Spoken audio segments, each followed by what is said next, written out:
Kuasailah hati dan pikiran kami, agar sesuai dengan kehendak-Mu dan rencana Tuhan. Penuhilah hati kami dengan Roh Kudus. Apa yang kami pilih adalah pilihan-Mu sendiri. Tuhan, bimbinglah kami, tuntunlah kami, agar di dalam pemilihan nanti Engkau sungguh-sungguh memilih yang terbaik untuk menjadi hamba, untuk membawa hamba-Mu dan untuk membelahkan domba-domba-Mu, agar kerajaan-Mu semakin dikuaskan dan dibesarkan lewat pelayanan kami yang tulus dan ikhlas, sehingga apa yang kami pilih benar-benar datangnya daripada-Mu dan pilihan-Mu sendiri, demi memuliakan nama-Mu, Bapa dan Roh Kudus. Dalam nama Bapa, Putra dan Roh Kudus. Amin.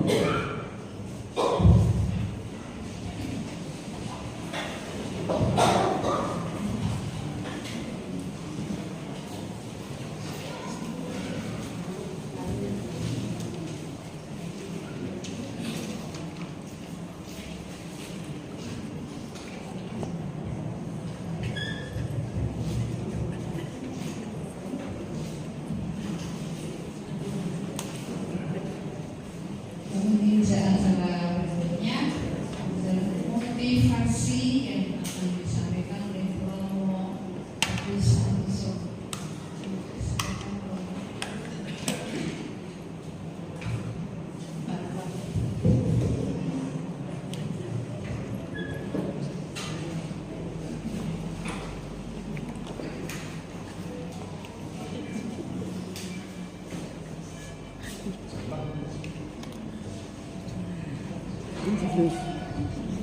Bapak Ibu yang saya hormati, Pak Yono dan juga saudara-saudara sekalian, selamat sore berkat Tuhan. Selamat sore berkat Tuhan. Tema pertemuan kita pada sore hari ini adalah pemilihan koordinator PDPKK Santa Maria. Saya tadi dapat bisikan kecil dari Pak Yono itu. Biasanya kalau pemilihan koordinator itu pada nggak mau. Tapi calonnya ada berapa? 3 calon. Terima kasih untuk kesediaan menjadi calon.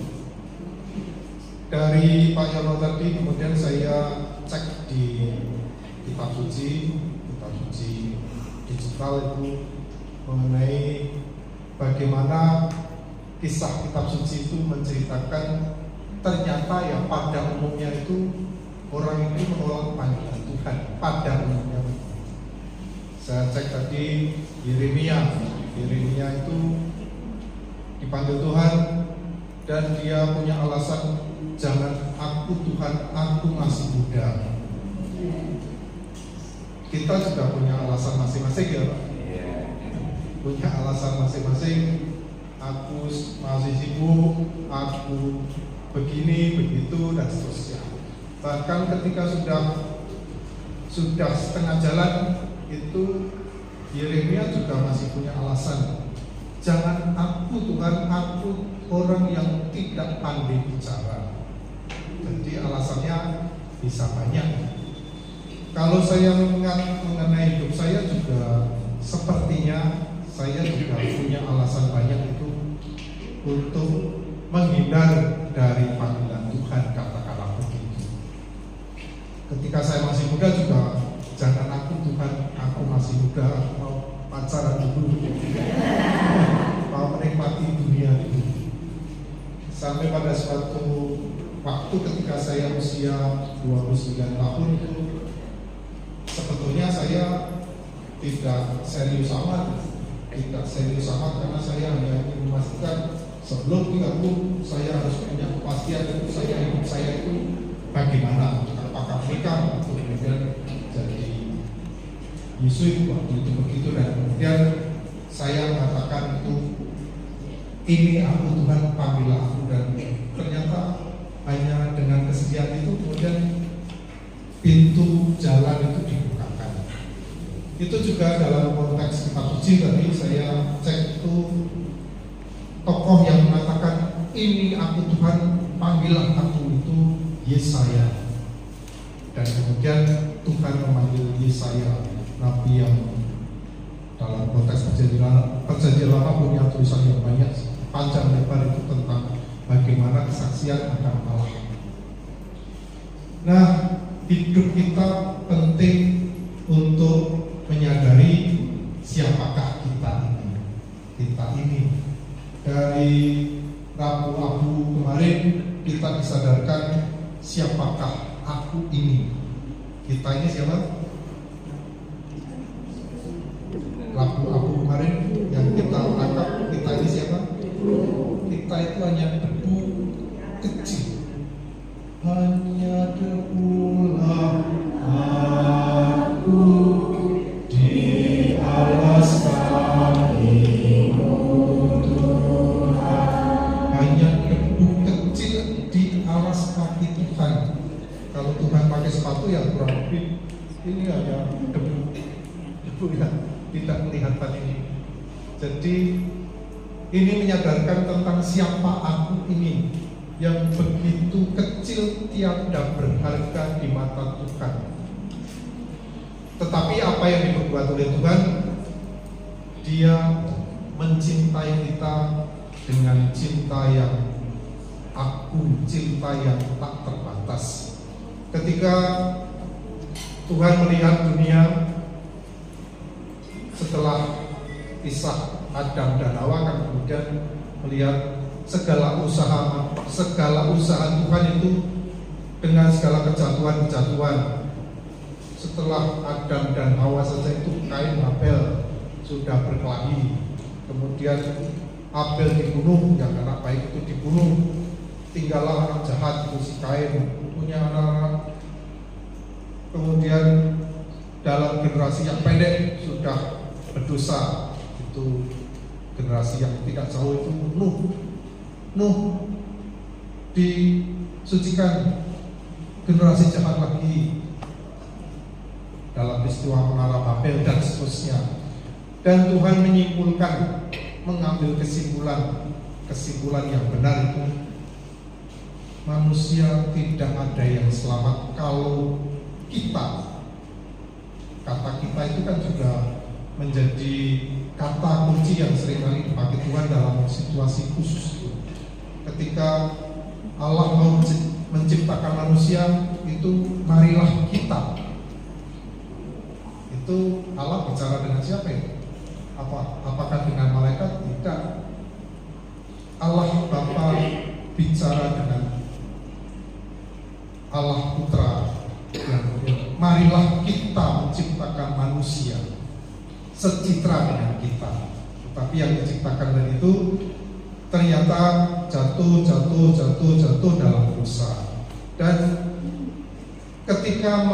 ketika Tuhan memandang dunia dan tidak ada ditemukan yang selamat, maka kemudian Tuhan mengambil keputusan pribadi yang kedua itu menjadi manusia. Itu diciptakan dalam Yesaya. Pribadi yang kedua menjadi manusia untuk menebus kita semua. Kita itu yang kecil, hanya debu kecil itu tidak layak di hadapan Tuhan. Tetapi Tuhanlah yang membuat kita itu layak. Karena kemudian Sang Sabda menjadi manusia, Yesus menjadi manusia, menjadi tebusan untuk kita semua, yang membuat kita yang tidak layak itu dilayakkan. Kita kemudian dengan Yesus yang menyelamatkan kita, maka kita dianugerahi berkat yang berkelimpahan. Berkat yang berkelimpahan itu dalam baptisan yang kita terima, yang kemudian kita menandai diri kita itu dengan dalam nama Bapa, Putra, dan Roh Kudus. Karena kita yang tadi tadi itu, yang tiada berangkat tadi, sekarang boleh menyebut Allah itu sebagai Bapa. Ini kalau disyukuri, kalau sungguh-sungguh dirasakan, ini luar biasa. Kita yang berbuka tadi itu boleh memanggil Allah itu sebagai Bapa, yang kemudian begitu dekat kita dengan Tuhan yang adalah Bapa, dan kita mendapatkan rahmat martabat keputraan, Bapa, Putra, martabat keputraan dari Yesus. Kita menjadi anak-anak kesayangan Bapa dengan martabat sebagai anak-anak kesayangan Bapa, sama seperti seorang anak senakal-nakalnya, apapun yang dibuat oleh anaknya, senakal-nakalnya, dia tetap mendapatkan warisan dari ayahnya, dari bapaknya. Demikian juga hidup kita itu, senakal-nakalnya kita, sekurang ajarnya kita itu, ya kita tetap mendapat warisan keselamatan dari Tuhan.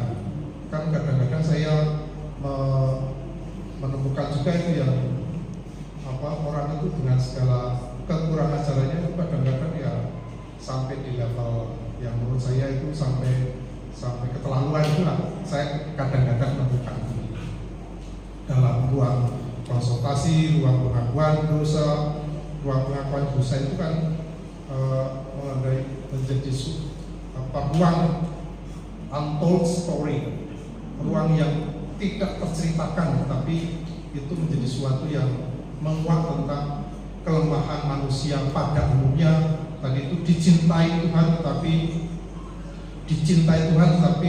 orang itu tidak tahu diri.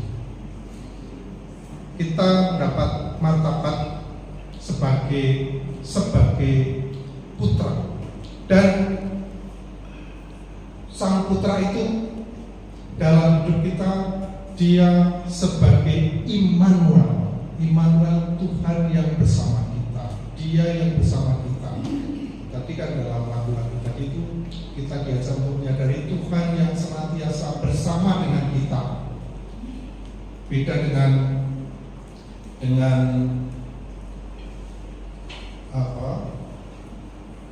pemahaman Tuhan dalam agama-agama lain itu kan macam-macam ya. Tetapi pada umumnya dalam agama lain itu yang namanya Tuhan itu ya Tuhan yang ada di langit, Engkau yang ada di tempat yang maha tinggi, yang ada di langit sana, yang jauh sana. Tetapi kita orang Katolik, Tuhan itu Immanuel, Tuhan itu ada bersama kita, melindungi, menyertai, membimbing, memberkati kita dengan segala berkat yang seringkali kita mohonkan kepada Tuhan. Kalau kita bersaksi tentang apa yang sudah kita terima dari Tuhan, saya juga punya kesaksian banyak, tapi bukan pada tempatnya malam hari ini untuk menceritakan berkat-berkat yang saya terima banyak sekali. Karena Tuhan bersama kita, dan dalam keluhan, dalam bisikan yang tak terucapkan pun Tuhan tahu apa yang menjadi keprihatinan, menjadi doa, dan kemudian itu diwujudkan di dalam hidup kita. Itu tadi kita dapatkan rahmat yang agung karena kita boleh menyebut Allah sebagai Bapa, dan kita mendapatkan martabat sebagai putra, dan Roh Kudus yang senantiasa menyertai hidup kita.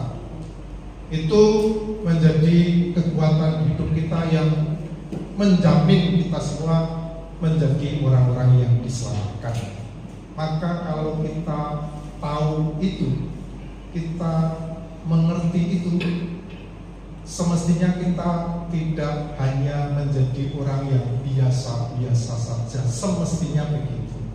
Aku mau jadi orang biasa saja, aku mau jadi anggota saja, aku mau, kadang-kadang saya sering ketemu itu, saya mau jadi umat biasa saja, mau tiap minggu gereja, ya hidupnya cukup damai, tentram, tidak ada masalah, tiap minggu ke gereja sudah cukup. Seringkali kan saya punya background background kemarin saya ketemu dia pensiunan BCA, kemudian backgroundnya kan akuntansi itu. Saya butuh ibu untuk terlibat di gereja. Saya mau jadi orang biasa aja, saya mau di gereja. Banyak. Kemudian ada juga yang orang muda itu, saya masih sibuk, masih kerja. Memangnya yang itu pelayanan di gereja itu pengangguran semua. Nah, makanya kalau kita menyadari itu tadi, kita dicintai Tuhan sedemikian besar, semestinya kita itu membalas Tuhan dengan, ya pasti tidak seimbang, tetapi dengan segala upayaku itu supaya aku boleh terlibat di dalam karya perutusan Tuhan. Di akhir Injil Tuhan mengutus apa? Saya tidak membacakan di sini, tapi kita semua adalah orang-orang yang diutus karena kita sudah dicintai oleh Tuhan. Semestinya kita tidak menjadi orang biasa saja. Bahkan dalam konteks di kitab Wahyu ada itu sabda Tuhan itu yang mengatakan, yang bersabda, aku mau memuntahkan engkau karena engkau suam-suam buku. Hidupmu itu tadi itu suam-suam buku itu gimana ya? Tidak panas, tidak dingin. Jadi orang yang tadi itu mau jadi biasa-biasa saja, tidak semangat hidupnya, hidupnya tidak ada kobaran api, hidupnya tidak ada tanda dia itu mendapatkan curahan dari Roh Kudus, tidak ada semangat dalam hidupnya. Itu bahkan dimuntahkan Tuhan. Aku mau memuntahkan engkau karena engkau suam-suam buku, engkau tidak panas, tidak dingin. Seperti itu. Jadi semestinya kita itu kalau dalam konteks kesempatan pelayanan mestinya itu berlomba-lomba, semuanya berlomba-lomba. Dalam konteks dunia itu Yesus malahan mengajar itu orang murid-muridnya itu belajarlah kepada orang-orang dunia. Itu dalam konteks itu bendahara itu belajarlah pada orang dunia yang begitu ulet untuk mendapatkan keuntungan. Kita semestinya juga begitu. Bekerjalah dengan ulet untuk mendapatkan keuntungan rohani. Jangan kalah dengan semangat orang-orang dunia, semestinya begitu. Jadi selamat untuk 3 calon yang akan menjadi koordinator PD Santa Maria. Juga yang lain nanti dari koordinator yang terpilih pasti ada pengurus yang mengundang saudara-saudara sekalian terlibat dalam aneka macam keterlibatan, entah seksi apapun. Itu silakan untuk berlomba-lomba. Kita jangan menjadi orang biasa-biasa saja karena Tuhan mencintai kita secara luar biasa. Begitu dari saya, semoga Tuhan selalu memberkati kita semua.